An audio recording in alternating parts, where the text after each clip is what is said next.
police department to come and give us some kind of plans that they might be working on for in cases of non-indictment that comes out of Minneapolis. That the city, how prepared is the city would be for a non-indictment. Although it looks, we don't know how it's going to go, but for Ferguson, the city was ready for a non-indictment. Well, not ready for a non-indictment, but had some organizing going on, and SPD was involved with that and other groups. So just wanted to ask that question. So you're asking that we put that on the agenda for the next meeting? Yeah, if we could. I guess the trial is going to last for about a month, so it's just so yeah, if we can get some update or something about if they have some kind of readiness plan that they're working on. I know they can give us all the details, but let's let us have an opportunity to see what they're working on and thinking about in case a non-indictment comes in. Thank you for that. I think that we can reach out for that sort of briefing. Any other items for new business? Suzette, did you have something specific or just a point of order to have this on the agenda? It was mainly a point of order, but I did want to also bring up the technical issues that we are having as commissioners, logging into or changing our passwords. That continually comes up, and so if we can, get that resolved. Yeah, I actually am dealing with that myself right now. And, maybe that's something we can ask the mayor's office, Dominique. We have consistently had challenges with commissioners getting their Seattle.gov emails updated. And then once they have them, if something happens with the password, we could really use some additional Seattle IT support. We operate in sort of a not regular situation because we're not City of Seattle employees, which makes it extremely complicated because we have to go through the CPC office. And then, it's kind of, I know that IT is stretched really thin, but especially as we're bringing on so many new commissioners, making sure that everybody has access to their email and, so that they're getting the information, but also so that all of the work product is in the Seattle.gov emails for reasons of OPMA and public records is really important. So any support that we could get would be really appreciated. Thank you. Yeah, great. Maybe Brandy, we could find some time offline because that's more of an internal structural situation. And maybe IT is not ready for or hasn't really held on to a good structure for this kind of work for the commission. So Brandy, if you and I could touch base, I'd be happy to work this out with Seattle IT, you all. Okay, thank you so much, Dominique. That would be extremely helpful. I'll connect with you after this. Fantastic. Thank you. Any other items from commissioners? Okay, and now I'd like to turn it over to our Executive Director, Brandy Grant, for updates from the Executive Director. Thank you, Erin. First of all, I just kind of wanted to give some operational updates and just some check-ins about specifically things similar to what Suzette brought up. I had it on my list, so Suzette, thank you for bringing it up, and we're going to work to get that resolved. Wanted to remind you all that there were community engagement surveys that were sent around a few weeks back, and it sounds like if people are having problems with their emails, there's a possibility that you either didn't receive them or haven't had an opportunity to fill them out. I really want to stress how important it is that you all fill out the community engagement survey for 2020. We are using that information to help build out our annual report. Also, not to mention, it is also going to be helpful for us when I'm developing and re-implementing our district liaison program and our community engagement efforts. So it's going to be really important that we get responses back from those. If anyone hasn't received it or needs any assistance filling it out, it literally takes about 3 or 4 minutes. Don't hesitate, reach out to me, and I can be of some support for that. I know you all typically get multiple emails. We're in the process of developing a newsletter format where briefings, the news clips, staff work, things that we're doing, projects that we're getting ready to roll out, and any updates will come to you in one process. So we're working to improve the internal communication process, which is something that I shared when I was interviewing for the position. That has not fallen by the wayside. We're in the process of getting that set up and using what City of Seattle already currently uses for other departments to put forth a newsletter. So I wanted you all to be aware, to be looking out for that. Also, too, from an operational standpoint, we have started the recruitment process for filling our vacancies that we currently have. And hope to continue to report out on that. We're looking for our community engagement director as we speak, and then we'll also be recruiting for, once they're on board, community engagement specialist positions that we will be advertising and doing some outreach for from within the community, hopefully a little bit different from what we've done in the past. Also, too, I wanted to give you all an update about the drafting of roles and responsibilities, something else that came from the 100-day work plan, around making sure that the work that we do and the things that we're responsible for based on our roles, it's based on the bylaws, the ordinance, and sustainability moving forward. That's about 30% complete. Like I said, I hope to be able to share that also soon, because I'm going to need your feedback. I would really love to be able to touch bases with Reverend Walden. If you have an opportunity, if I could reach out to you just to have you kind of review and go over some things, if you have the capacity to do so. But it is something that will be shared with the commission at large. Okay. Okay. Mm-hmm. If you can, I'd appreciate it. Mm-hmm. And Mm-hmm. then So yes.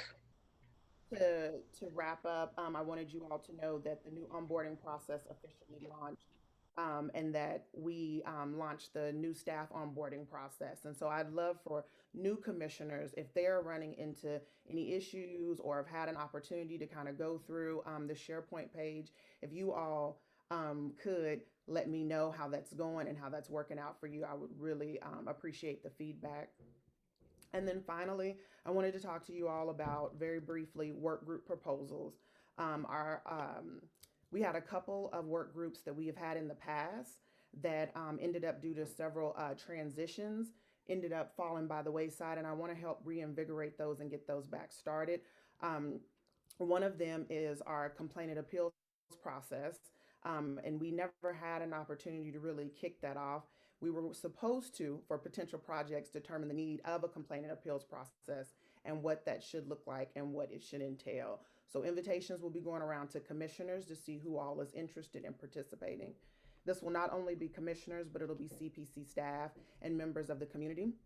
The potential project, expectation for it is just recommendations on community expectations for SPD when they are present at protests, and being able to review just complaints in general that have been put out there. So we're really working to make sure that we have a process and system in place.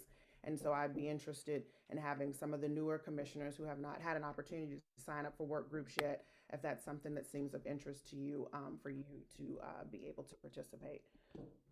Also, too, Reverend Walden mentioned too about the trial and potential for indictments, how SPD will begin to prepare for that if there are any outbursts or outcries, which I'm sure it will be, regardless to the determination. But we need to consider restarting our demonstration management work group. We need to be prepared for the unfortunate murder of George Floyd, the anniversary of his death. We need to also be prepared for the May Day protests. And so there is a projected start date to begin those work groups again for the week of April 26th. So we can start communicating with SPD and community members around, are there some effective ways for us to be proactive instead of reactive in light of potential protests. Suzette, I noticed your hand is up. Is that from before, or do you have a question for Brandy? I do have a question in regards to, let me look here, in regards to the director is it a director? Is that a director position that we are hiring for, or is that a supervisor position? Because I thought when I saw it, it was a supervisor, not a director. It's a community engagement director position. The way the city has it classified, it's semantics. It's a community engagement director position. At any time, we can change the title of it. It's the crux of what the position is actually going to be doing, and they would be uplifting the community engagement department and overseeing the work and strategy for the CPC. Okay, thank you. Mm-hmm.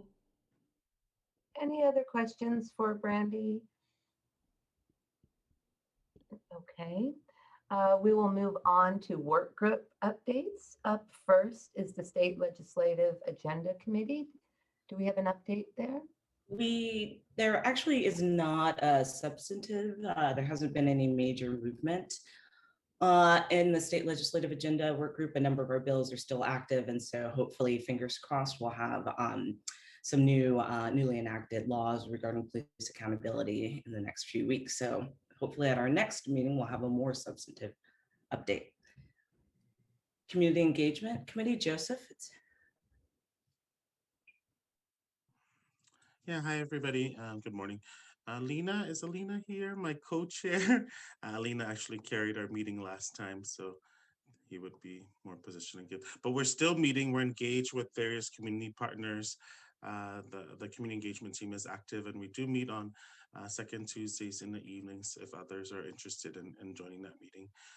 Mark Mullins, Commissioner Mark Mullins was also there. Mark Mullins, any updates from our meeting last time? You're muted. You're muted, Commissioner. No, I don't have any anything to add to that. Thank you. Turning it back over. Any chance of turning this around? The first thing I have to attack seriously is idiots. Thank you. Okay. Well, thank you. And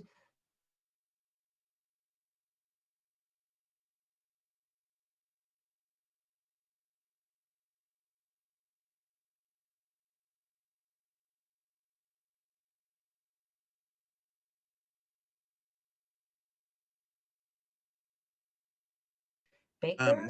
Chair Goodman, I just see Alina, sorry. Oh, Yeah. Chair Goodman, I just see Alina just show up on camera. So Alina, do you have any updates from our community engagement? Yeah, sorry, I am dealing with a puppy. Yeah, we had a good community engagement last time and hoping to build off on work from that. You know, we talked about some things that Officer Mullins had brought up as issues and just wanting to talk about school resource officers. We heard from some other folks on SPD in regards to that. And I think I had a really kind of meaningful conversation between community and SPD. We talked about the Sentinel Review panel and how that's going. Talked about some opportunities for community folks to get on, to be a part of the Sentinel Review panel with the Office of Inspector General also, and are looking forward to just creating more opportunities for community members to show up. So there were a lot of folks that haven't previously been a part of our community engagement meetings that did show up last time, and that's important. So if there are any commissioners or any other folks that want to connect us to community organizations to continue to have conversations, that would be great. Thank you, Alina. Okay, now I'll turn it over to Chair Baker for the monitor documents discussion. Great. And before we talk about the monitor documents, I did want to let the new commissioners know that you should have received an email communication from Emily setting up a time for us all to meet one-on-one so we can get you onboarded and moved on and have the discussion about what work groups you want to be a part of. So if you haven't received a doodle poll or an email from Emily about that, please email us and let us know because we'd like to get those scheduled as soon as possible. So now moving on to the monitor documents discussion. As you all know, at our last CPC meeting, the monitoring team led by Dr. Oftale came and presented to us about their plan and methodology, and they wanted our feedback and questions and thoughts about the documents. We didn't have a lot of time to review them, so we asked that we talk about this at the meeting here today. With the email that circulated the agenda and the minutes, you should have received a draft letter to the monitoring team with questions about the methodology. And you also should have received sort of a summary about the documents in order to help the commissioners digest that. Louisa, our policy analyst, really has played a strong role in reviewing the documents and providing a summary for the documents. And she is going to present to us today about these documents and give us a little bit of background. We thought it might be an appropriate way, considering how many new commissioners we have, to ground the conversation in a bit of history, and then also analysis of the documents that were and the plan that were provided to us. After that, the monitoring team, I believe, is here to give us their insight and updates and thoughts about their plan, and also to hopefully answer some of the questions that were identified in the letter. So I'm going to turn it over to Louisa now. Thank you, LaRon. Good morning, everybody. I will go ahead and share my screen.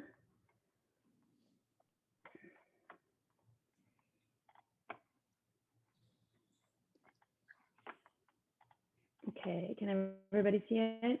Oops.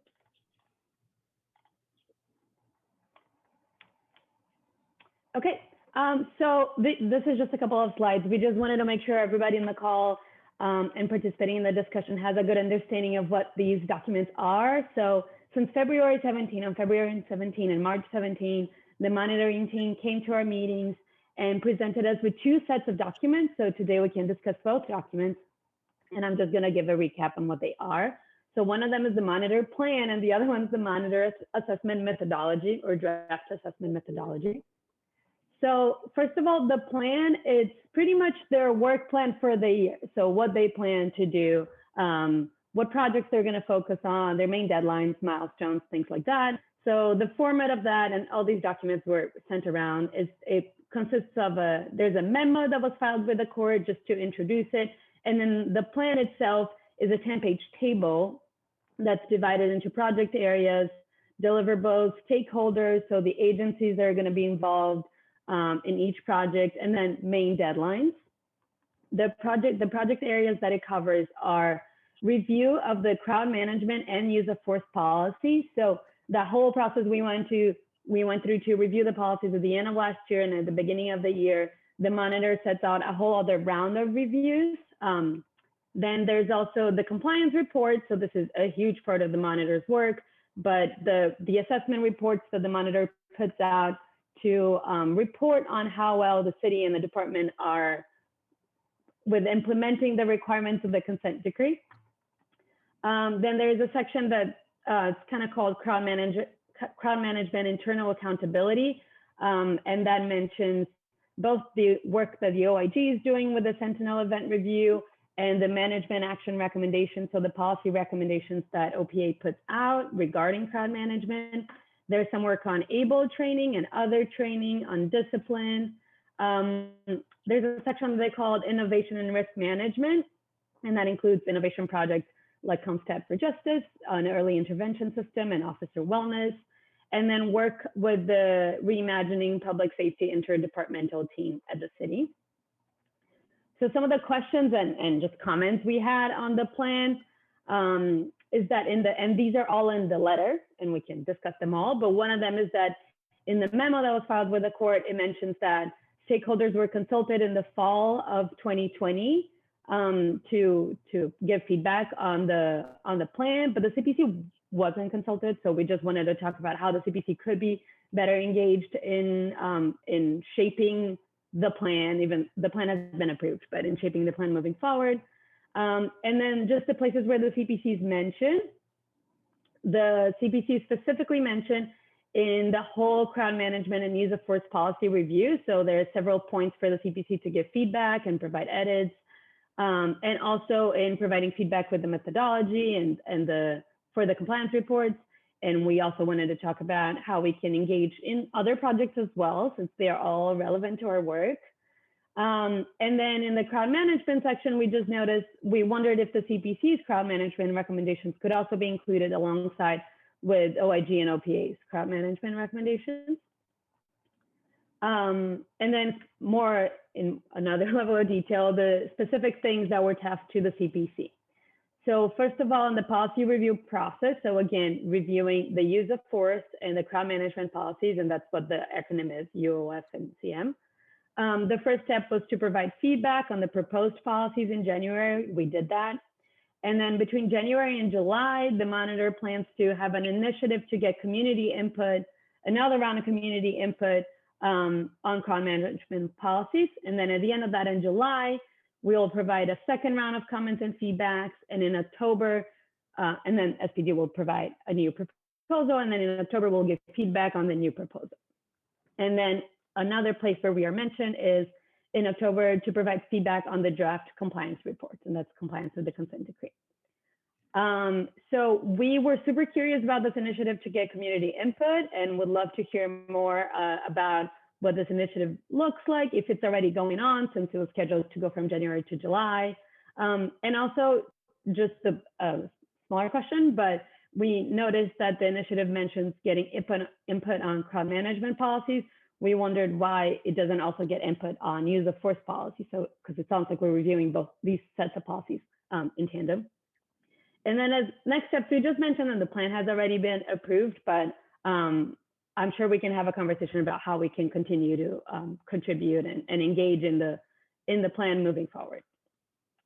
That was the monitor plan. So the next set of documents is the monitor methodology or draft methodology. So this is their methods for the compliance reports that are going to come out that evaluate the city's or SPD's compliance with the consent decree. So the format of this document, and this is the one that was presented to the CPC last, is a 14-page Word document that lists every data point pretty much and the sections sort of that are going to organize these assessment reports. So it focuses on four topic areas: use of force, crisis intervention, stops and detention, and supervision. And it mostly lists aggregate data. So SPD will report on number of stops with this characteristic or with that characteristic. So it lists a lot of different kinds of aggregate data SPD will report on. And most of the items, and we would love to hear from the monitor if we capture this correctly. So please let us know if this is inaccurate, but our understanding is that most of these items are updates from previous monitor assessment reports. So in the phase 1 and the phase 2 of the monitor assessments, there were all these reports that came out that are on the monitor website, and they covered previous years. So then now SPD would report the data to kind of update the tables in these reports and at years 2019, 2020, so on. There are some new items specifically in relation to crowd management. There's a new methodology specifically related to crowd management. And the monitor plans, according to the plan, it plans to file these compliance reports by June 1st and November 8th. So as you know, we drafted a letter with some feedback on both the plan and the methodology, with questions on both the plan and the methodology and specific feedback on the methodology. And we're here today to discuss that letter and maybe have a vote and ask these questions to the monitor.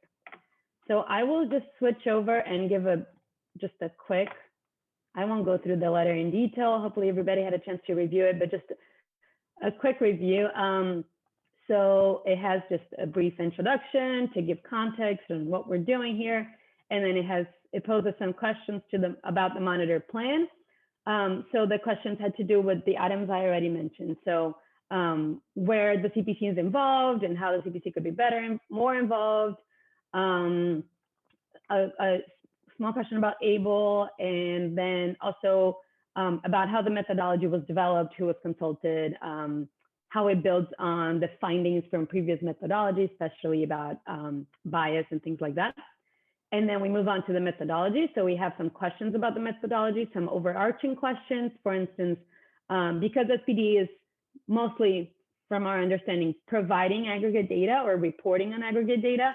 We're curious to hear more about how the monitor will verify the aggregate data to make sure it's complete and accurate.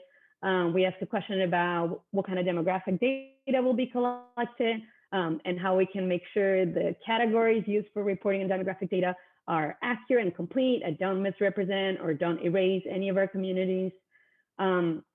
We also asked a question about whether these the aggregate whether the data is compared to target indicators. So if we have like 30, 40, 45, what is bad and what is good, and if we're trying to get somewhere necessarily.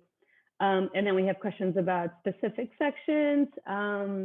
These start getting pretty detailed, and then we provide some overarching feedback. So the feedback had to do with having more consistent years or like periods for the data collection. To mention specifically the reports in the phase 1 and phase 2 assessments that the new reports will be updating, so we can have that connection, that continuity. To be more clear about who's authoring each report, because it sounds like some reports are authored within specific sections of SPD, but some are provided to SPD, so just a little bit more clarity. Some feedback on the research questions, how to phrase them, questions that seem more open-ended, and then feedback on language and structure for clarity and accessibility, especially to the public. So things like defining acronyms, having words that are unambiguous and things like that. I will stop sharing my screen and I guess take any questions.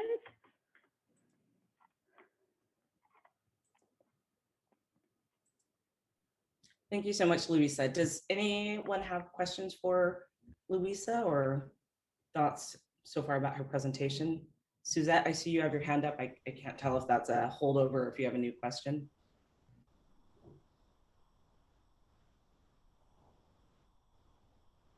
Seems like that was a holdover.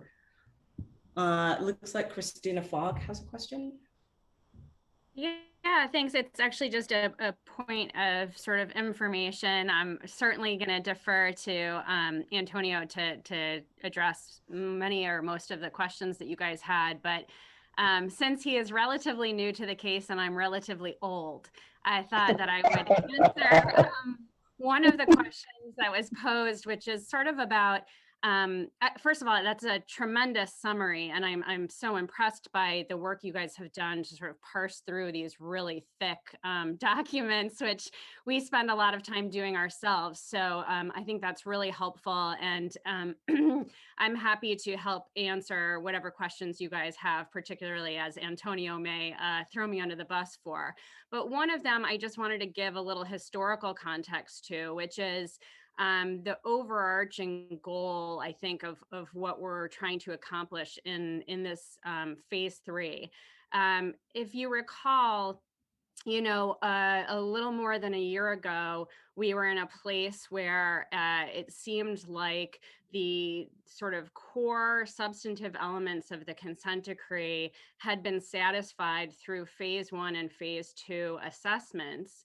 And what remained were the concerns the judge had around accountability issues. And then, of course, we had the killing of George Floyd and the protests, and then SPD's response to those protests, which we all thought raised additional questions about the state of compliance, in particular with things that happened in those protest response, crowd management, use of force, and that sort of thing. So the goal in phase 3 was to do two things. One, to address these new or remaining areas. So what's happening with accountability, and then and put an asterisk by that one for now. And then how do we look at what happened to the response to the protests and what was happening with crowd management and uses of force in 2020 and into 2021. And then part 2 of what the goal was is to how do we bring up to speed the areas that were already assessed twice, phase 1 and phase 2. That data and that evaluation is now a bit stale. So the goal was to kind of bring those up to speed in terms of seeing if the work that SPD had done in those core areas of the consent decree had continued. And so just addressing that first question of sort of, there's a lot of data aggregation that's called for. That is in part because data serves as a way of looking for red flags in changes. So if we look at all of the data coming out of things like uses of force, stops data, when we just look at the sheer numbers, we can sometimes tell if there's been a change in practice or something on the ground that is changing that is making those numbers change. So it's sort of a quick way of taking a snapshot of how SPD's operations are going. So that's the goal of that aggregate data. But I just wanted to point out that there is built into these methodologies another type of assessment, which is what was conducted in phase 2 largely, which is to have the city and SPD do some more qualitative assessments in many of these areas. So for example, they were having the Force Review Board look at each of the instances of use of force to see if they were complying with policy, to also see if they were timely reporting and appropriately investigating force. And the way we did it in phase 2 was to have FRB essentially do an analysis of a set number of cases and report out what trends they were seeing, what level of compliance they were seeing. And then the monitoring team and the Department of Justice did what we were informally calling a look behind, where we would take a sample of those cases and see if we agreed with the FRB's conclusions. Which would let us have a window into uses of force and use of force reporting, but it would also give us a window into how well some of these entities within SPD were working, like the Force Review Board. Are they doing a good job evaluating force and finding issues? So that's a lot of what's called for in these methodologies as well. It's not just data aggregation, although that's part of it. The other piece is to have these audit entities, FRU, FRB, in parts we're relying on OIG and OPA, and then doing these look behinds where we'll take a sample ourselves to get some validation that we can trust those processes or that those processes are reaching legitimate conclusions. So I just wanted to add that sort of context. And Antonio knows I often cut him off or beat him to the punch on talking. So I apologize, but thank you for letting me provide that context. Great, thank you so much, Christina. It looks like Reverend Walden has a question. Yes, I'm going to make sure you can hear me. My question is there any way to, when we're looking back, to see, look at the 2015, 2016 cloud management recommendations that was never trained on? Those recommendations was given and signed off on by the judge, but they were never trained on. So the officers might not have had that training that was necessary for this event. So is there any way to put that out there? Is that part of the look back? It looks like maybe it might be helpful for us to turn this over to Monitor Ofteli for him to give us a feedback and update about the monitoring plan and potentially address the questions that were raised in our letter. But before I do that, I do want to just thank Louisa for her great presentation and her work on this and assistance helping the commissioners digest a significant amount of it. Wonderful. Thank you. Yes. Great. Great. Ofteli? Yeah, thank you. Thank you, Laurent, and Louisa as well. Thank you for all your work there. You've raised some good questions that make me think as well. So it's I've learned some things from your work. Let me just start first of all that everything that Christina relayed was good for context and for the history here. At a very top level, we want to make sure that the work going forward is setting us up to really understand where SPD is, what their trend lines are, what capabilities they currently have that are working well, and where capabilities may need to be augmented. And so we really want to get to the end of this year with a solid sense for all the accountability partners to say, here's this state of where things are, so we can make a really good determination going into 2022 as to what may happen next. And of course, with all the change happening in Seattle with the mayoral race and city council, to be able to have a really good understanding for those potential leaders as to where things need to go next as well. So much of the core work in the monitoring plan and the methodology is looking directly at SPD, but also the accountability partners around it, including CPC. So you all, along with OIG and OPA, are going to be critical as the triad of accountability partners to make sure that the city is in compliance going forward, and that we've set charted a trajectory that that meets your goals, the values that we want to have, outcomes, and all the measures around that, and of course the legitimacy of Seattle policing. So all of this is geared towards and oriented around that goal of getting to the end of this year and setting up for what may come next. So from that high level, we drill down, of course, into what are those month-by-month action items that we need to move forward on, and how do we measure all of that. And so the methodology is really a set of measures that align with the monitoring plan and the overall consent decree to get us to that point that we want to be at the end of the year. In context of this meeting, as Lisa mentioned, there's a number of places that CPC is mentioned in the overall monitoring plan, and that's very intentional. We want to work directly with you this year to lift up your expertise and to make sure we're leveraging it, to help build your capabilities at CPC to lead even stronger into the future, to make sure that you're one of the core pillars, again, of that triad of accountability partners. So all this work you see that's laid out in those documents, the monitoring team, and speaking on behalf of DOJ as well, I'm sure they would agree that we want this to be collaborative, and to leverage your insights, and to the degree we can adapt this as we go forward, so we can all learn together, and get to the end of this year with a clear understanding.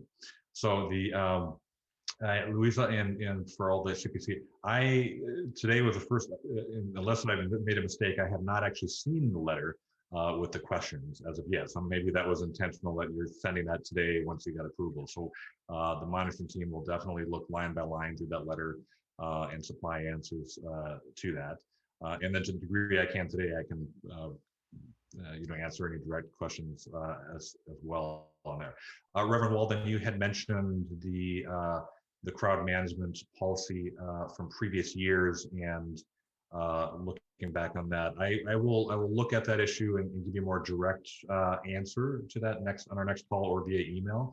And Christina, maybe you want to weigh in as well. But I think as we look back at crowd management over last year, we'll see some things as to what may have led to good outcomes and potentially negative outcomes, and how much of that was related to training on crowd management policy as it stood last year, right? So we will be looking at that broadly, and going forward, more importantly, looking at what should crowd management policy, how should that be designed going forward?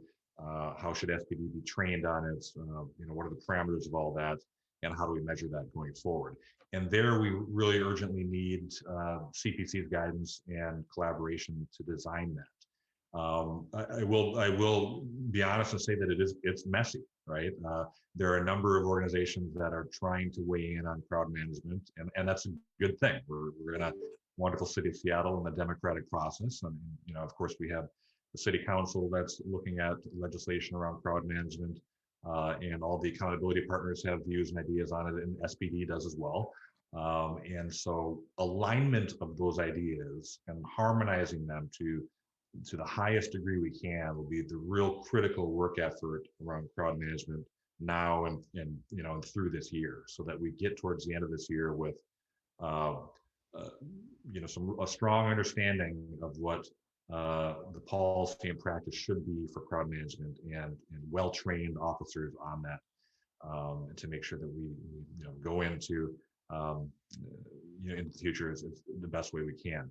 In the interim, it will be also not only a learning opportunity, but also a bit of a challenge with coming into May Day, and as you mentioned, the Derek Chauvin trial, what may happen there, along with other just incidents that might come around with protests and crowds. We'll be looking at that, of course, and factoring that in as well to the learning. So let me stop there and see if if there are direct questions, and we can go for what's next. Great, thank you so much, Monitor Telly. Commissioners, does anyone have questions for the monitor at this point? Reverend Walden, did you have a follow-up question? Do you feel like your question was answered? You're muted, Reverend Walden. Yeah, I'm trying to mute myself now. I don't think my question was answered, but I look forward to. He said that he would get back to us on that piece about the 2015, 2016 recommendations. That it was our understanding from the CPC that the training was never implemented because the chief brought in someone else to look at that training, but it was never the recommendation, but it was never implemented. And I think that's a critical piece.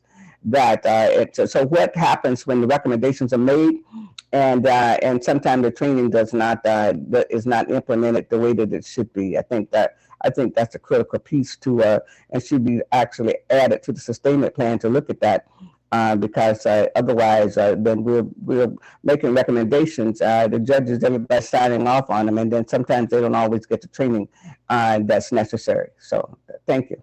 Yeah, Reverend Walden, that's a fantastic point, and I know Christina wants to say something here as well.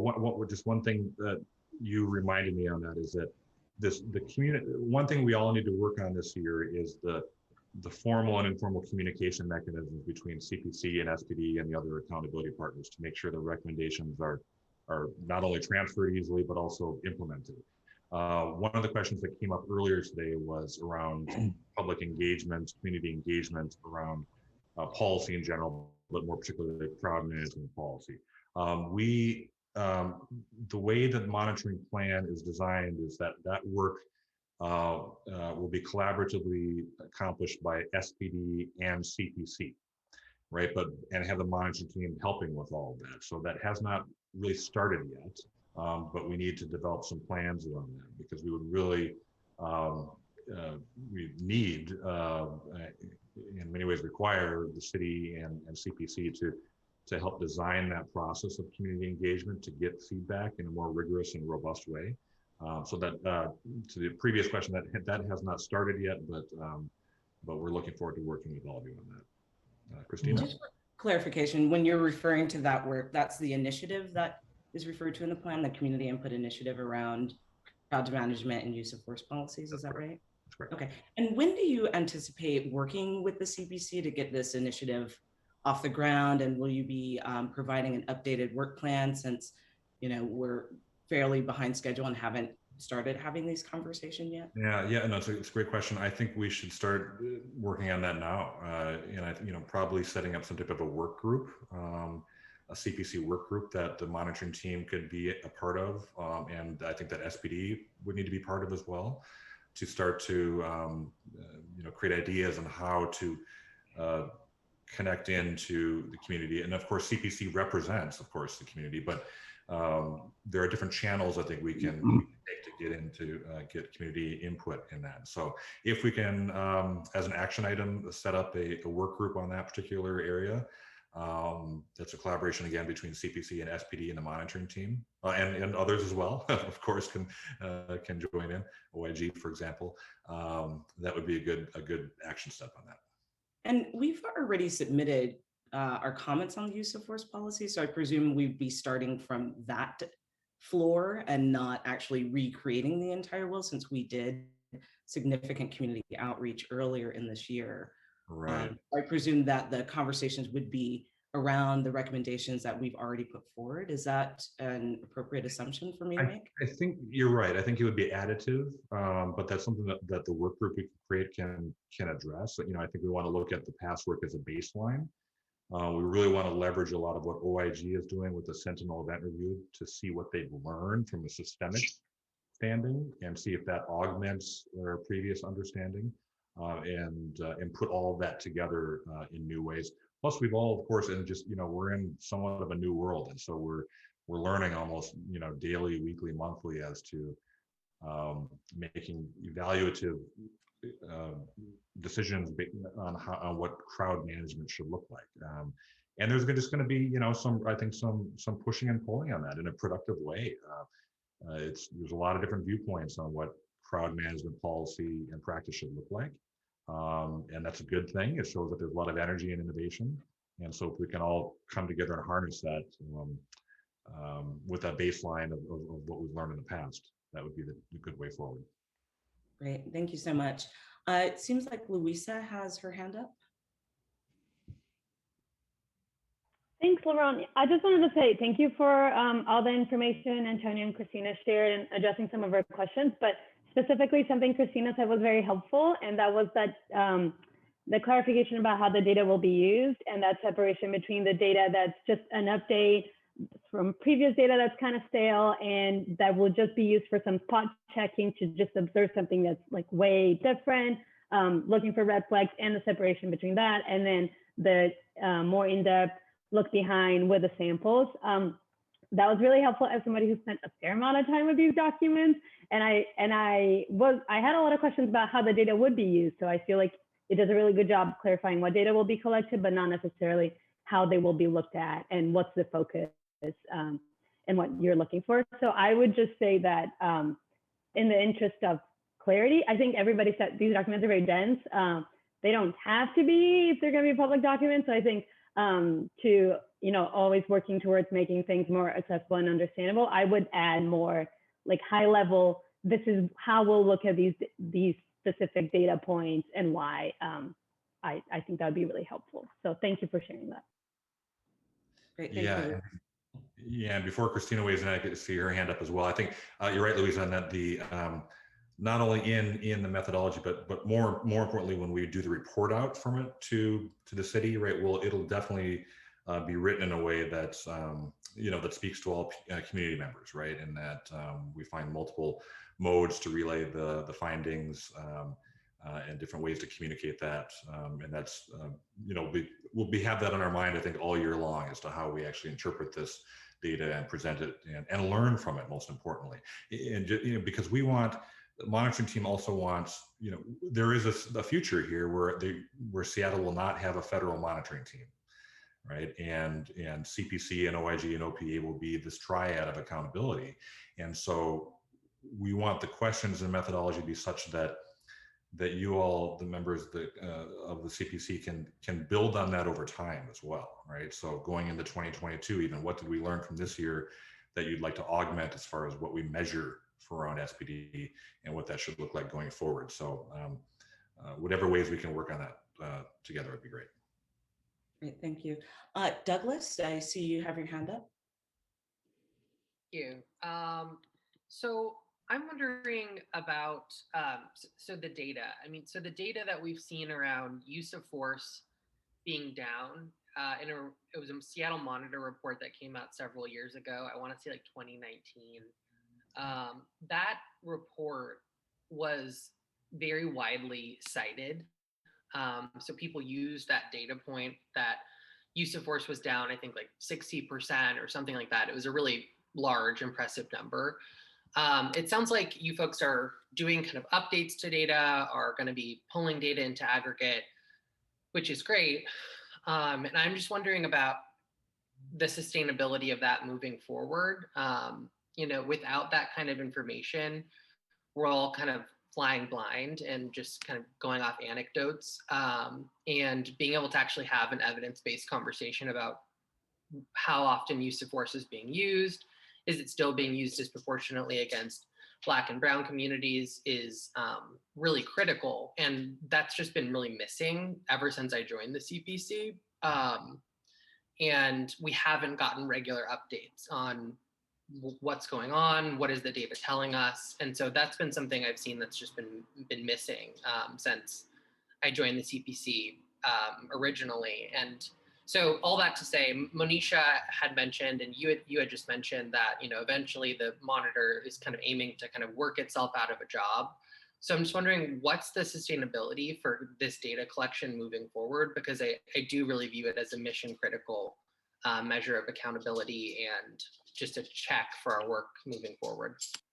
Yeah, Douglas, those are great points, observations, and points. You're right in that there was some of a gap in reporting from the monitoring perspective, as there was a transition from the last monitor and some of the upheaval that happened last year until now. And so much of what you've seen and Louisa outlined as well is we want to be able to look at trend lines over time. So a lot of the methodology and the questions that are there will give us data that will show year over year what has stayed the same, what's changed, what's gotten better, where maybe some problems area may be, to get the entire city up to speed on those trend lines. So you have a real informed evidence-based perspective on what the state of policing is from all the measures that are in the methodology. Going forward, it's a critical point as well, Douglas. I think the SPD already does a pretty good job. In some ways, I would go out on a limb and say one of the national leaders in this at open data, what they release to the public and open data sets, and a lot of that is out there already. But we want to have some rigorous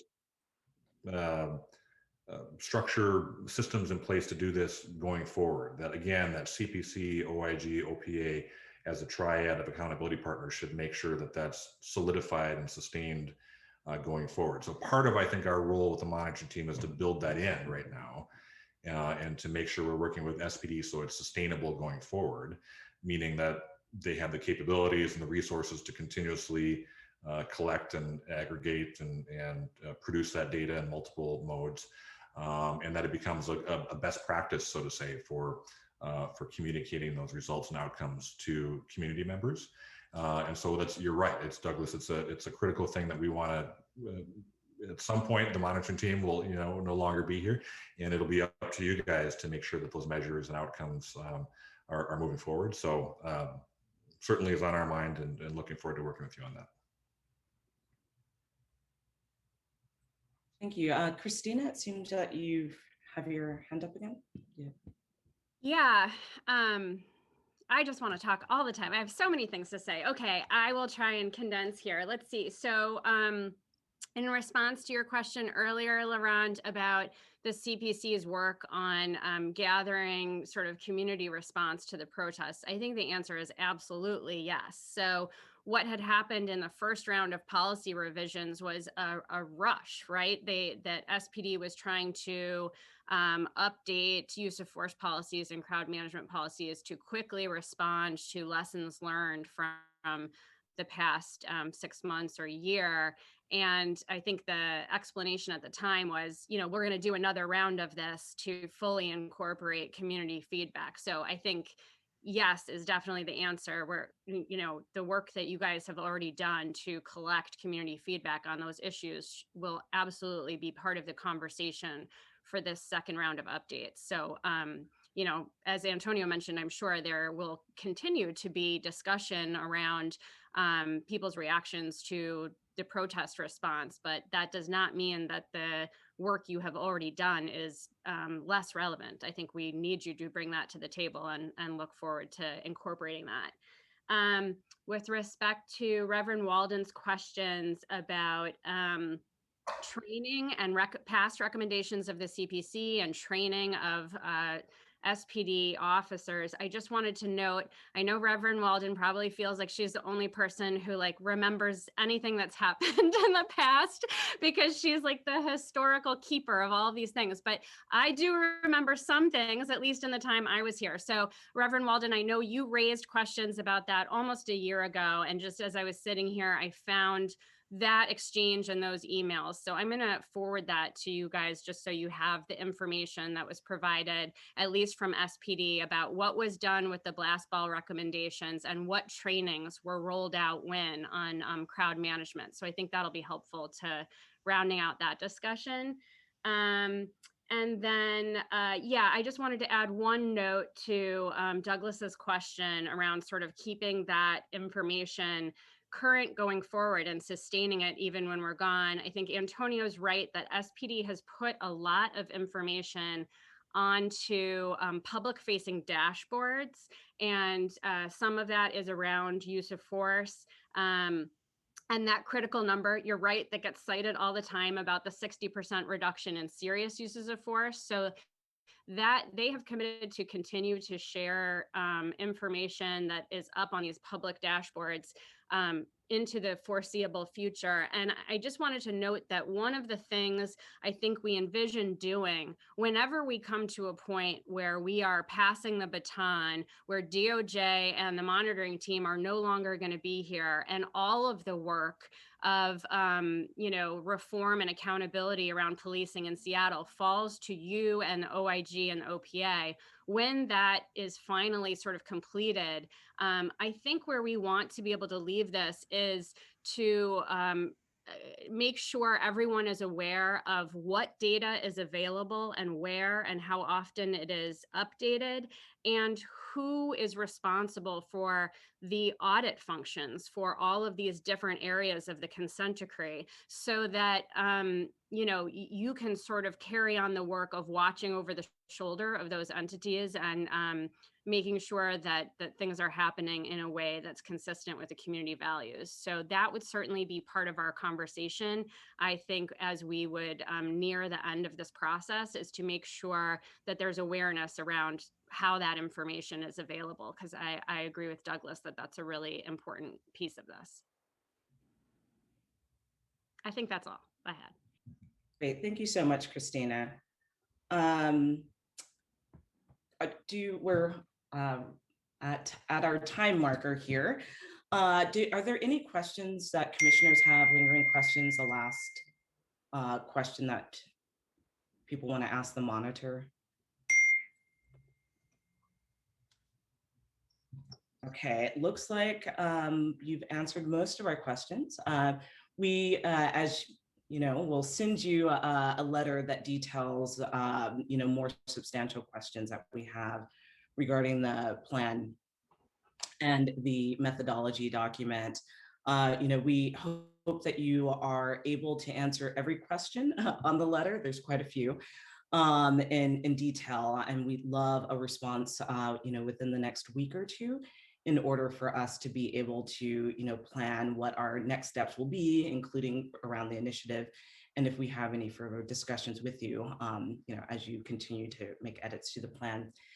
I do not believe that we need to take a vote on this as a CPC, because these are questions that we're asking. It is not an official position that we're taking in relationship to the monitor. Commissioners, you had an opportunity to review the letter. Does anyone have any edits, any concerns that they wish to discuss at this point? Hearing none, we will send the letter to the monitor as is after this meeting, and look forward to continuing our discussion. And I will turn the meeting over to Chair Goodman. Thank you. And actually, we're turning it over to our Executive Director, Brandy, to introduce the next presentation from Connected Realities. I'm sorry, everybody. I ended up jumping on a phone call. My apologies. Just wanted to have an opportunity to introduce Leilani and the team from Connected Realities to go over our first year of launching our strategic plan. Let me go ahead. We have Joy and Gwen and Leilani with us from the entity that we have contracted to do the strategic plan. So we're very excited to introduce them to you today. Joy? Thank you, Erin. I'm going to share my screen. Are you seeing a slide that says strategic planning for Seattle CPC? We are, but Joy, it might be good to It's introduce very as well. I will. Yes, I just want to make sure you can see. Can you see the, okay, great. All right, so good morning, CPC. It's great to see all of you, and we're really glad to have a chance to meet you and begin the work that we're going to be doing together. We are very grateful for the opportunity to work with you on this strategic planning initiative. We offered our services for the strategic planning initiative, and we're very grateful that we were chosen to provide our services to you. My name's Joy Lujan, and my pronouns are she, her, hers, and ella when we were in a Spanish-speaking crowd. I'm the founder of Connected Realities. I'm a planner, trainer, mediator, and facilitator. I reside in the Denver area in Colorado. This is where my family has been for many, many generations. For the last 20 years, more than that now, I've been helping teams plan for their desired future through really deliberate, people-centered processes. I founded Connected Realities in 2016 to help groups like yours work together better so that they can effectively do the work that they're trying to do in the world. And so we really value and appreciate the work that you all are doing, and really want to help you map out a plan for how to get to your desired future as a group. I'm going to let my other teammates introduce themselves, and then we're going to tell you a little bit more about our company, what we do, what you can expect from us, and then we'll talk about the process that we're going to be using to do the strategic plan, to do the plan. And then depending on where we are in time, we'll have time for questions and answers at the end. Gigi, would you introduce yourself? Absolutely. Well, thank you all, commissioners. It's wonderful to finally meet each and every one of you. My name is Gigi Gwen Howard. You'll hear Gwen or Gigi interchangeably. I find that Gigi's easier, and so most folks call me Gigi. My pronouns are she, her, hers, and I am the project manager for this effort. I'd like to pay respect and homage to the Mayan peoples for the land on which I sit. My background is diverse. I've served and worked with utilities, all four services, electric, gas, water, and wastewater. So I have utilities experience. I've also worked with city, county, and state governments. My background is strategic planning, facilitation, executive coaching, training, communications. I truly enjoy working with people and the public and stakeholders and doing strategic planning efforts around that. So a lot of my 20 years or more of experience has been in those areas. My education is, I have a master's degree in curriculum and instruction. So for a while there, I was doing a lot of leadership development training and professional development training for the better part of my career before I started taking on a lot more of the strategic planning and stakeholder engagement work. I enjoy working with nonprofits. My life's work, besides my official professional work, it has been with nonprofits. So I've always served for the better part of 20 years, almost parallel to the amount of time that I've worked for utilities and city and county governments. I've also served in many leadership roles working for nonprofits. One of the nonprofits that I serve on right now, I'm currently the president for the International Association for Public Participation, that's IAP2, and I am the president of the US region. For anyone who knows IAP2, you know that we have a worldwide presence, and so then I oversee the area for the US, and then I work with our Canadian counterparts to represent North America.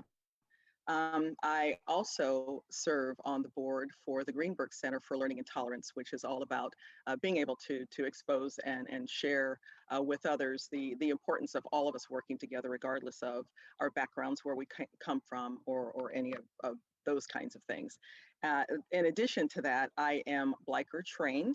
So when it comes to not only with IAP2, which is all about stakeholders and all about public process, public participation, community engagement, The Bliker training is about consent building and consensus, bringing people together and working toward a common good. So I am trained in systematic development of informed consent, SDIC, as well as citizen participation by objectives, CPO. So that's a little bit about me. And again, I'm just so eager and happy, as Joy had said, to be able to work with each and every one of you. And looking at the great work that you're doing, we absolutely want to be a complement to that great work that's going on, and listening to other presenters and seeing how we can all work together to, to support the great work of the Seattle Community Police Commission. So I will go ahead. Yeah. You always remind me when you do your introductions, all the things I forgot to say about myself, but we'll move on to Leilani. Would you please introduce yourself? Sure. Good morning, everyone. My name is Leilani, and thank you so much for your time this morning and for the opportunity to work with you all and simply support the work that you're doing. It is inspiring to the three of us, and really the type of work that we want to be building up in the world. So thank you for what you are doing. So my background, at least academically, is in architecture and urban planning. I've done a number of projects in community development and specifically participatory planning. So helping community to get to the table and influence the decisions that are made in our neighborhoods. So I have a great passion for people processes. Like, people are what make the world go round. And so helping folks to organize, to really optimize their work processes, have found a wonderful home here in the Connected Realities team. So I'm just so jazzed to be working on this. I am coming from the Denver area, pretty close to Joy. So I do want to recognize the Cheyenne and Arapaho people on whose indigenous land I'm on. I'm also an indigenous woman. I'm Native Hawaiian, so that hence the name. And I know that it's a difficult name to pronounce. I will appreciate your attempt at pronouncing my name, and don't be shy to try to pronounce it. I'm more than happy to help you along. So yeah, I just want to thank you all for everything that you're doing, and thank you so much for this opportunity. So you can find out more about us and all the things I forgot to tell you on our website, connectedrealities.com. I will tell you a little bit more about us, though. We, Connected Realities LLC, like I said, we help people to work together more effectively to move from shared problems to shared solutions. This image is, we believe that when you look below the surface of our collective issues, you find our interconnectedness. And from that place of understanding, we can go forward together. Sorry. We do our work through leading training, facilitation of group processes, through planning, strategic planning, and other community planning efforts, as well as community engagement processes. So we're about to enter into an 8-month, 9-month long, maybe beyond that, relationship with you all. And so we were hoping to get to know you a little bit better, because the way that we do our work is very relational. There are transactional ways of doing work, and there are relational ways of doing work, and we serve you. We serve you best by being in there with you, knowing who you are, collaboratively working together. And so to that end, we were thinking that we would really love to know more about you, but given time and how many folks are actually on the call, I am going to look forward to knowing a lot of this about you all as we move forward and work together. So we won't do this part just yet. Leilani's going to tell you a little bit more about some of the values that underlie the way that we approach strategic planning. And I'm going to click through the presentation as you go, Leah. Okay, sounds good. I know that a lot of folks have put their videos off, and that's fine. But for those who have their videos on or have the ability to raise their hands, I just want to get a sense, who here has been a part of a strategic planning process? I see Lauren. Okay, Alina, Tasha. Okay, so a bit of folks. Yeah. Great, great. That's great to hear. And it's also great to know that maybe not everybody here has. It's just great for us to know where we're all at in the process. So strategic planning is basically a type of planning process that helps an organization to articulate the direction it's taking and optimize its structure, its work processes, so that it can achieve its goals on what it wants to accomplish. That's pretty much the simplified definition. So basically our job is to set you all up for success with a plan and with a cohesive strategy, so you can keep on doing this amazing work that you're doing. And we do that in a number of ways. So next slide, please. Through human-centered design. So we like to think of processes that we lead as processes that are designed and informed by you, the people that are participating in it. So you are who we are designing this work around. You are going to inform what this process looks like every step of the way. We don't have a rubber stamp of a strategic planning process that we're going to stamp upon the Seattle CPC. You will absolutely inform it, and we will design around you. So diversity, equity, and inclusion and justice. So we're quite serious about this, as you can tell, like with simply the makeup of our team. These are values that mean a lot to us personally. We see how valuable they are to communities across this nation, across the globe. So we absolutely integrate this into all of our work. So we design collaborative processes to fully engage the multifaceted nature of individuals and their various social identities. So that's where Joy was talking about just our hope to get to know you so that we can better engage you, so we can better design a process that works for you all. We also believe that part of the way, at least part of the way, oh, go back one slide. Sorry, I jumped No again. worries. At least part of the way that we work toward equity and justice is through meaningful dialogue and processes that help us to humanize one another and see one another as whole humans. All right, I'm ready now.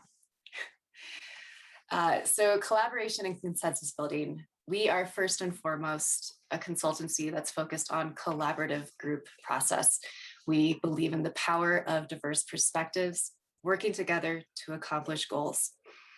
And none of us has all the answers, right? There's no one person that knows the direction to take, but there's a collective intelligence. And so we can collectively create meaningful, robust solutions to our complex problems.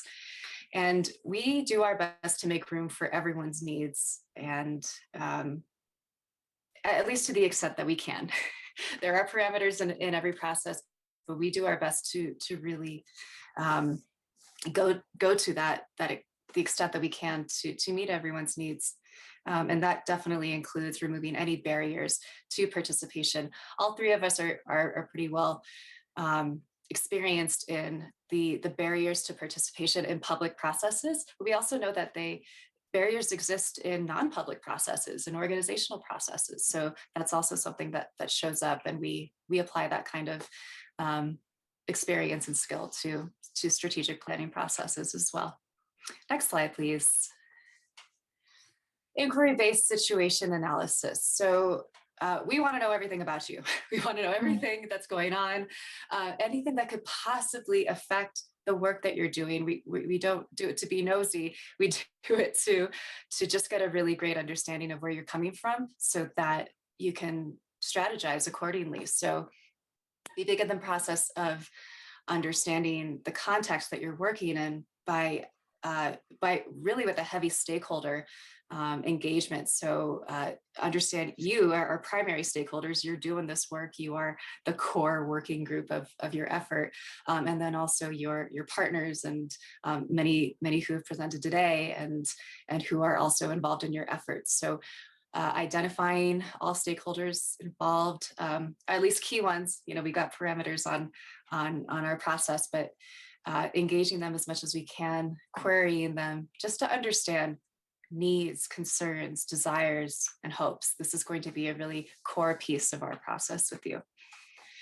And then finally, responsive and adaptive planning models. What we mean by this is Again, we're not using a rubber stamp. There are so many ways to analyze the situation you're in, the context that you're living, the aspirations you're after. And so we don't apply any one model like a SWOT analysis, strengths, weaknesses, opportunities, and threats. Or you maybe heard of PESTLE or SOAR. We work to make the acronym customized to you and what makes sense for your organization. What do you need to analyze? Do you need to analyze it from an issues and threats frame of mind, or more of an aspirational mind, or do we need to look at absolutely everything? So we look forward to being able to design these models that are responsive to the kind of work you do and the kind of information you need to get from your existing efforts. So we've outlined, yeah, of course, one more quick note. So we have outlined a process for you in our proposal, and we are absolutely looking to adapting that as needed based on our meetings with you and getting to know you more. So now I'm ready. I'll hand it back to you, Joy. Thank you. So getting to know you more, and then as a way of helping you to get to know us more, I'm going to share with you a few of the projects that we've done, just a few. You know, we've been doing a lot of projects for a lot of years, so that you can understand what we do and so that you can know what to expect from us, but also what to ask of us. So I'll start out by saying we have been, sorry, I can't move too many things on my screen. We've been to King County before. Several years ago, Gigi and I led an effort with King County Parks and some of their partners to examine collaborative dynamics to see where there was room for improved working relationships and to develop solutions for working together more effectively. In Colorado, for the last 5 years, I've been facilitating dialogues in communities across the state related to health equity and systems of oppression. And so there's this group, the Colorado Trust, that funds this kind of anti-oppression work. And I'm part of a team that's helping facilitate these processes where we're training community members to understand systems of oppression and to address those systems and move the needle on health disparities across the state. We worked with the Autism Society to do a strategic plan for their Colorado chapter. In Arizona, we led a board of directors through a transition and succession plan when their longtime executive director, who was the glue of the organization, retired and new board members were coming on, and it was just sort of an organizational renewal that needed to happen. And so we helped them plan for the next iteration of their organization. We created a strategic plan for the Continental Divide Trail Coalition, which includes federal, state, and local partners in 5 states from the Canadian border to the Mexican border.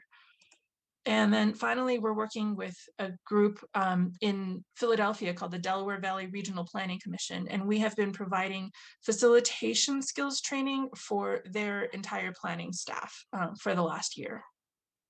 So that's a little bit about what we've been up to. Gigi's going to tell us a little bit more about what we're doing with you.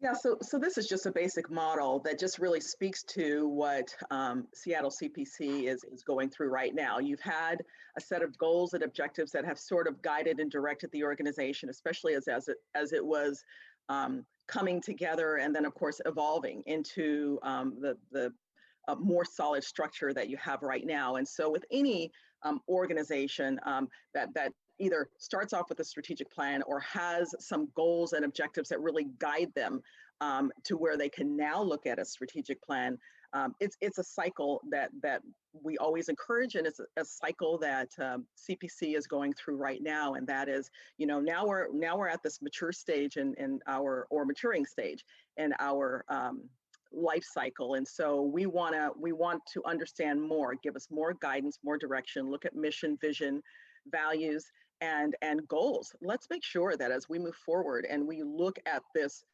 strategic plan, this roadmap that's being laid before you for the next 3 years, that the CPC and the community around it has a more direct path for how you're going to get there through the establishment of these goals and objectives. So that life cycle just says, you know, it's cyclical, it goes around, and every few years or every 5 years. Some organizations do 5 years. You really should come back and you should look at and review your mission, vision, values. You know, do they still hold true for the organization? If not, you make some slight revisions. But sometimes your goals and objectives will change, and you will bring in new ones and different ones. So we're definitely here to help review where you've been, and of course where you want to go as an organization and as a community.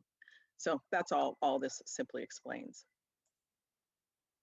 So we wanted to be able to share with each of you sort of the schedule that we've outlined for this effort, and just to give you some quick bullet points of, you know, this is what we plan to do, and this is when we plan to get it done, to get a complete report in your hands. So in April, we're doing a project kickoff meeting, and so that'll be at the end of this month, actually. So we'll be working with the work group staff, the project team, and others in determining, you know, how do we make sure that we get some of these other pieces done. Let's go ahead and come together, look at past materials and things like that, and you know, set up communication, schedule protocols, those kinds of things. But we also want to make sure, again, we talked about that adaptive model. We also want to make sure that we are responsive and to maybe some of the changes that might come down the pike as we're doing this. But this is just generally how we plan to develop the strategic plan around that. In May, we want to do some deep learning with partners, with the community, gather some input. This is where we do our stakeholder analysis, where we're pulling in a lot of the information that sort of informs, you know, what are some of the general thoughts that our partners have, that our communities, or that our community has around Seattle, you know, Community Police Commission. So this is where we do that deep dive, that deep learning. In June, then we'll synthesize all of that information, working with partners, communities, as well as, you know, we will have a work group and a work team, and we'll talk about that a little bit later, but we'll be facilitating a lot of that through the strategic planning work group. In July, we want to do a workshop. This is visioning, situation analysis, as Leilani had mentioned earlier. That situation analysis really helps us, because that is the analysis of the internal and the external workings of the organization. And it helps us to understand, you know, what is the business environment, you know, what's the capabilities of the organization, and understanding more, again, who are all of the stakeholders, because sometimes this allows us another opportunity to reach back out and make sure that we haven't left anyone out in that process. Then we'll go through workshop number 2, the development of the strategic goals and objectives. And in this process, we identify what are the key goals and objectives for the next 3 years, and then create a prioritization around those goals and objectives. In September, we'll do a workshop number 3 to look at planning and implementation of these, establish measurements associated with some of those goals and objectives, and then how do we go through evaluating that and monitoring that on a regular basis. In October, we'll do writing and design that strategic plan. So we'll have a draft to bring forward, and we'll get some input then on that draft in November, and then we'll come back and incorporate all of that feedback from the draft plan, from the input, and talking with the communities, as well as the work groups, the police commission. All of those folks then sort of wrap up into all of these pieces that give us that final presentation and plan. And so that just sort of gives you a little bit of idea of what our thoughts are, of how we're going to walk the organization through the strategic plan. And then, as I mentioned, as we are working on and delivering bits and pieces of that strategic plan, we will be working with the strategic planning work group. So I know you all have other work groups going on. This is another one where you know, we look to you all to help us, and they will be a part of that initial kickoff meeting, where we'll look at some of those logistics that I spoke of earlier. That strategic planning work group will work with us to develop the interview questions, because that's one of the pieces when we talk about that stakeholder analysis, where we will be doing focus groups, interviews, surveys, things like that. And so the work group will kind of help us with the design and the development of those questions. And then they'll also work with us in creating the agendas for the 3 workshops that I spoke to in the previous slide.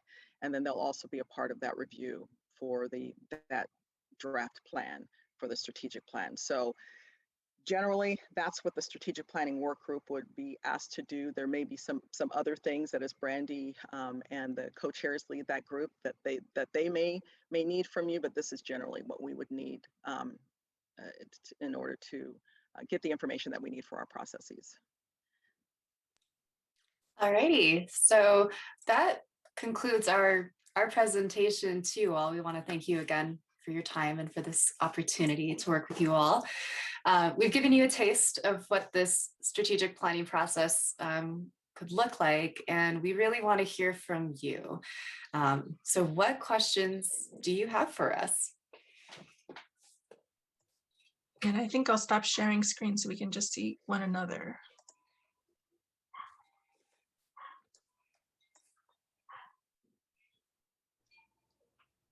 Commissioners, this is an opportunity to, share thoughts and ask questions.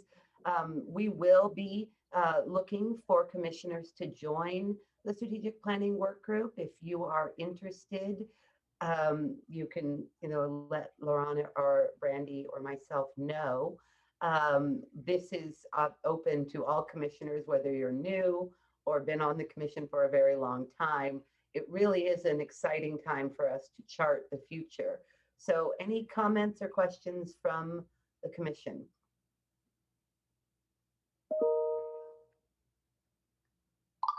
I see Tasha has her hand up.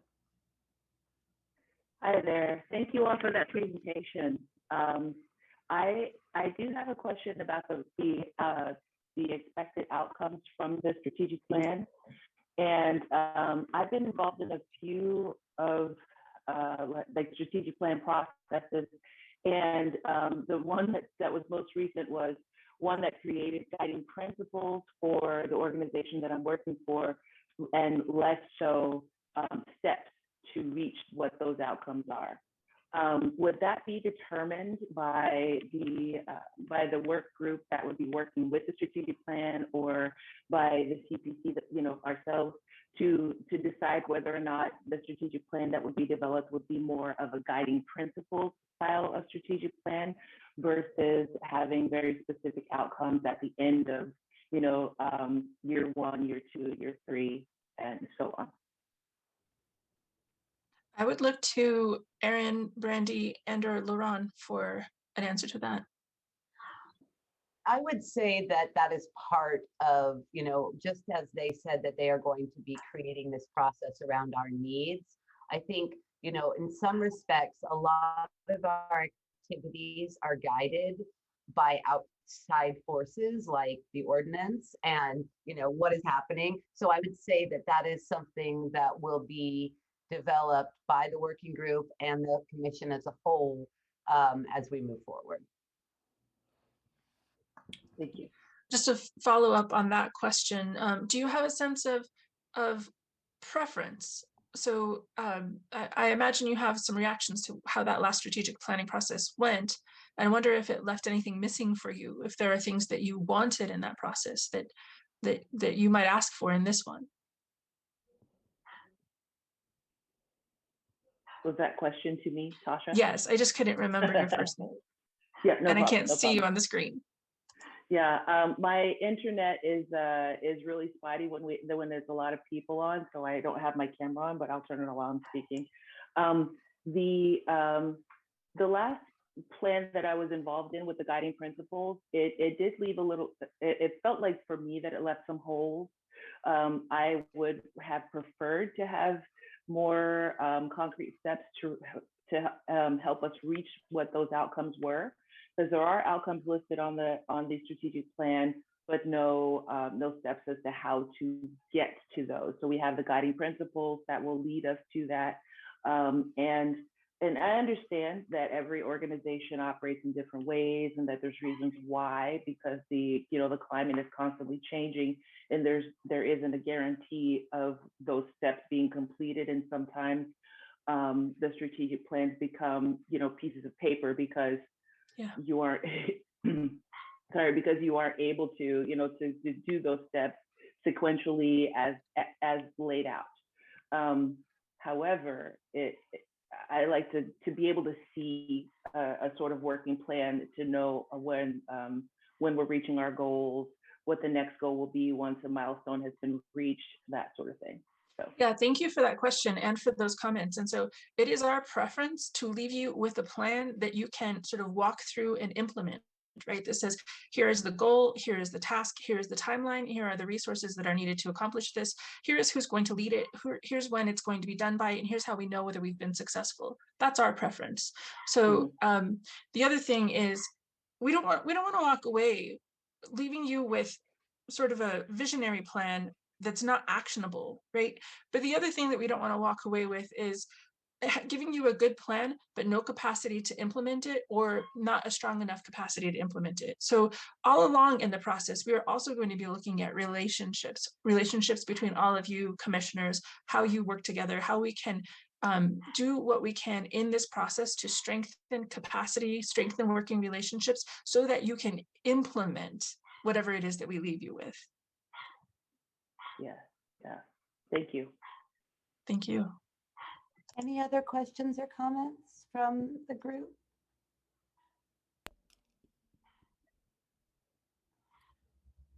Oh, Reverend Walden? Hi. I just have a comment. I think that this is really a great opportunity at this time right now to have the strategic and I'm so glad that your firm was chosen, and I'm looking forward to working with you all. So I'm glad to see you here. Thank you so much. Really looking forward to working with you too. We really appreciated the way that you introduced yourself in the beginning, in terms of like, you were telling somebody how your day is going, and the description was beautiful, and I'm excited to work with you too. There's another hand up. Looks like Esther, you have a question. I don't have a question. I'm just expressing excitement. It's just like so awesome to see such a amazing group of facilitators to help us through this process. I also wanted to let you know, Joy, that I'm from Colorado too. I'm from Where are Colorado. you from? Okay.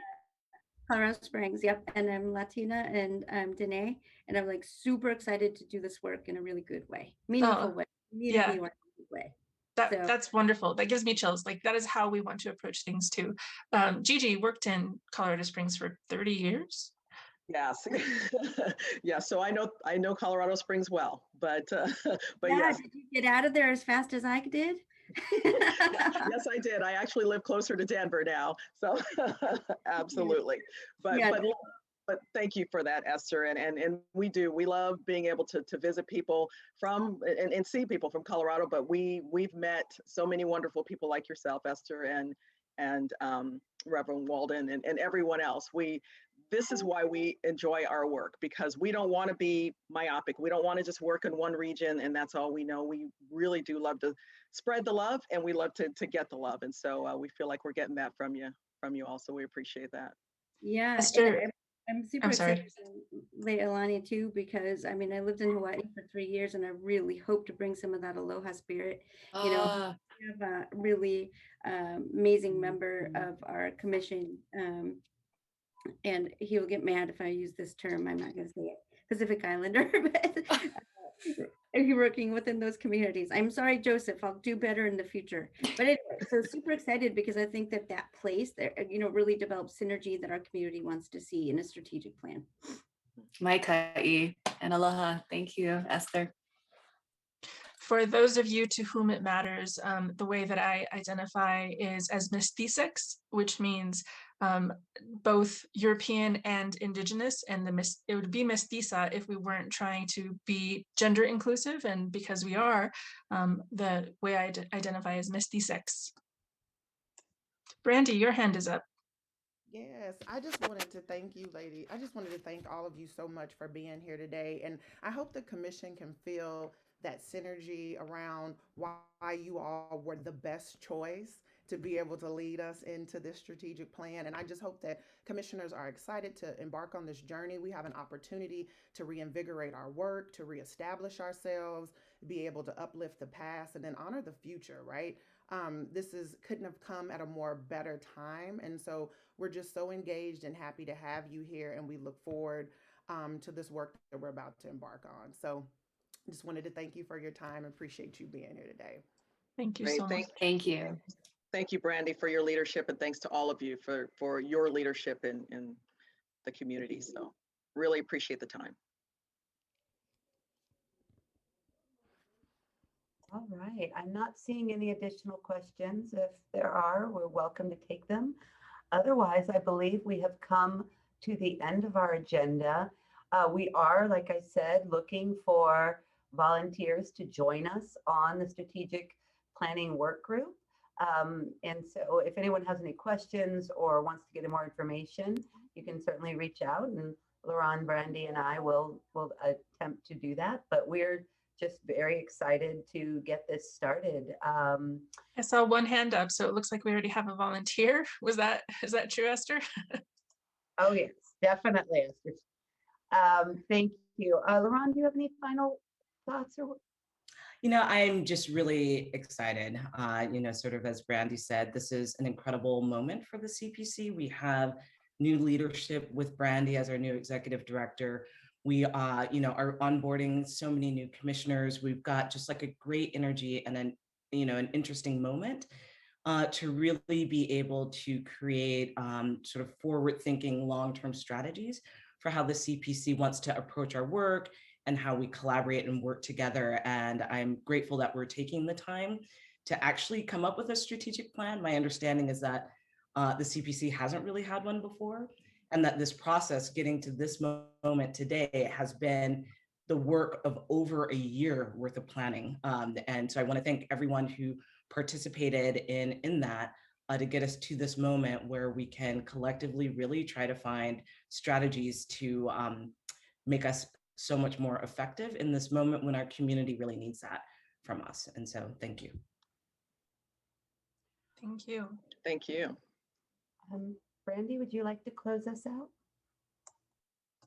I just will reiterate what I've already said a couple minutes ago. I appreciate everybody being here and look forward to more robust conversations in the future.